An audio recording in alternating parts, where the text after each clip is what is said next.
んにちは。リトルピープルです。家庭菜園にぴったりの植物たち紹介していきたいと思います。チャンネル登録よろしくお願いします。まずは、簡単なエンドウ豆の由来と栄養素について述べますね。エンドウは古代エジプトですでに栽培されていましたが、我が国での本格的な普及は明治時代からです。ビタミン C に富み、ビタミン A、B1、食物繊維も多く、ミネラル分も豊富な緑黄色野菜です。調理は加熱を短時間にすることがポイントです。エンドウには、未熟な鞘を食べる鞘エンドウや豆を大きくして鞘ごと食べるスナックエンドウ、鞘の中の豆を食べる実エンドウ、グリーンピースの3種類があります。花には、白花種と紅花種があります。つるが伸びる、つるあり種と、つるが伸びないY性のつるなし種がありますが、つるあり種の方が長い間収穫できます。用意するもの、つるありエンドウの種、長さ70cm× 幅 30cm× 深さ 30cm 程度のプランター、培養土、鉢底石、防虫ネット、園芸用ハサミ、不織布、化成肥料、移植ゴテ、固定用の紐、つるを絡ませる用の支柱、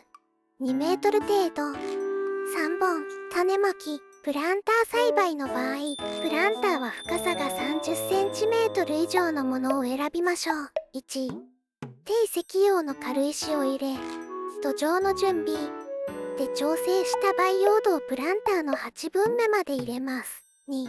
鉢底から流れ出るくらい、たっぷりと水を与えます。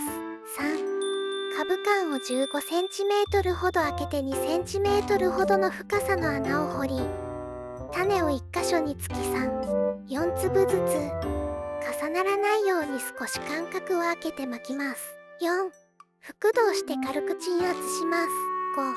鳥に種が食べられないように、発芽までは不織布などで覆います。種は腐りやすいため、覆土をしたら発芽するまでは水やりを控えましょう。つるぼけしないように肥料は少なめに、追肥は、窒素、リン酸、カリ、8対8対8を軽く適量としますが、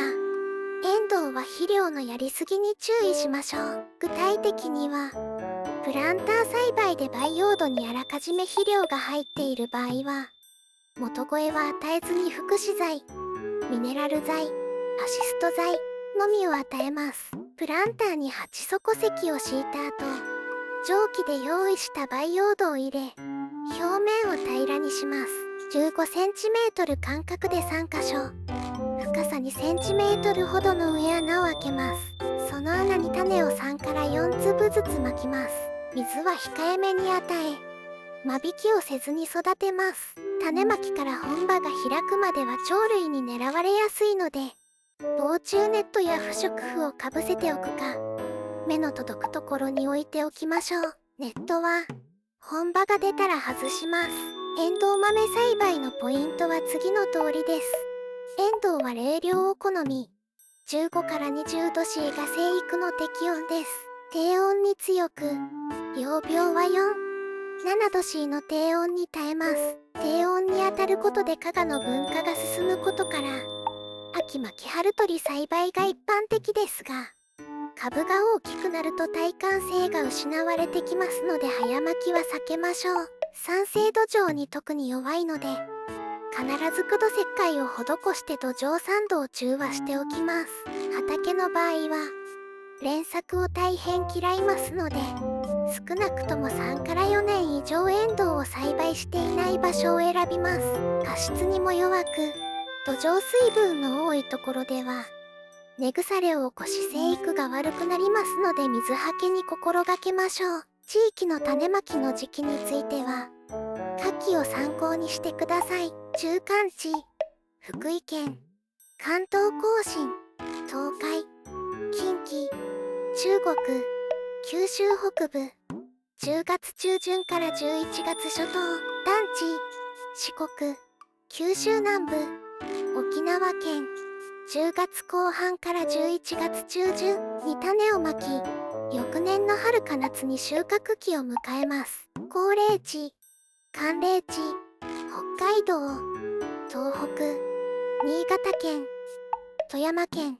石川県は3月中旬から4月中旬に種をまく春巻きをおすすめしますが、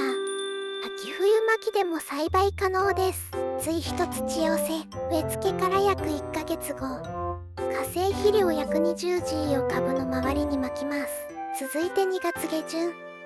月中旬に各1回、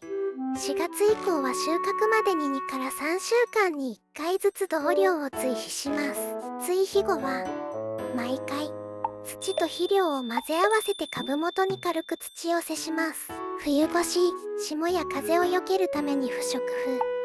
寒冷車をかけるのがおすすめです。プランターを覆うようにトンネル状に支柱を刺して、不織布で覆います。2月下旬から3月頃に追肥をするまでかけておきます。支柱立て、誘引、つるが伸び始めたら早めにつるを絡ませる支柱を準備します。長さ2メートル程度の支柱を30センチメートル間隔で立て、株を囲むように配置します。その支柱を囲むように、地面から20センチメートルくらいの高さに麻紐を張り、支柱ごとに麻紐をくるりと巻いて全体を囲みます。つるありエンドウの丈の伸びに合わせて、20から30センチメートル間隔の高さで紐を張ると、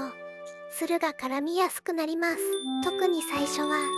つるの先を支柱や紐に誘引しておきましょう。その後は自然とつるが絡むようになります。収穫、つるありエンドウは鞘が大きくなってその中の実の膨らみが外側からわずかに見え始めた時に、スナックエンドウは実が十分に膨らみ、鞘がまだ緑色をしている時に、また、実エンドウ、グリーンピースは実の太りが目立ち、鞘にシワが出始めた時に収穫します。具体的には、開花から20日ほど経った頃、鞘の長さが5から7センチメートルになったら収穫時期です。緑色が鮮やかなうちに収穫しましょう。鞘の付け根を指のつま先でつまむか、ハサミを使って切り取ります。鞘エンドウの収穫適期は開花後25日くらいですが、これを過ぎると硬くなります。収穫が遅れると黄色味が増し、実も硬くなってしまうので、収穫の際には葉つるをかき分けて、収穫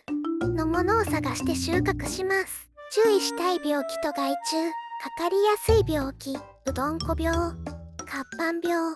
活斑病、立ち枯れ病など、うどんこ病の発生をできるだけ抑えるためには、つるが混んできたら静止して風通しを良くしたり、高温乾燥時には草勢が衰えないように水を切らさないようにしましょう。また、収穫期の後半のうどんこ病の発生を少しでも遅らせることが、収量を上げるポイントです。水はけが悪いと生育初期に立ち枯れ病が出ることがあります。つきやすい害虫、アブラムシ、ハモグリバエなど、害虫はウイルスを媒介するアブラムシを早期駆除し、ハモグリバエは発生初期に即効性の殺虫剤を株全体に散布します。専用の薬剤を使うか、アブラムシなどは霧吹きなどで防除剤をかけて虫を防ぎます。小石灰の上澄み液を噴霧器で、植物全体に噴霧すると害虫がつきにくくなり、病気もある程度は防げます。つるありエンドウは寒さに極めて強く、適切な大きさの苗なら氷点下でも枯れません。冬越しに適したサイズの苗作りが大切となります。ちなみに冬、葉の縁が赤くなるのは寒さによる害です。エンドウには、つるが伸びない種類があります。つるが伸びない分、収穫量は少なめですが、コンパクトに育てられるので、さらにプランター栽培に向いています。栽培方法は、つるありもつるなしも変わりありませんが、つるあり種の方が長い間収穫が楽しめます。また、つるなしの草丈は50、60センチメートル程度で、そのままでは倒れてくるので、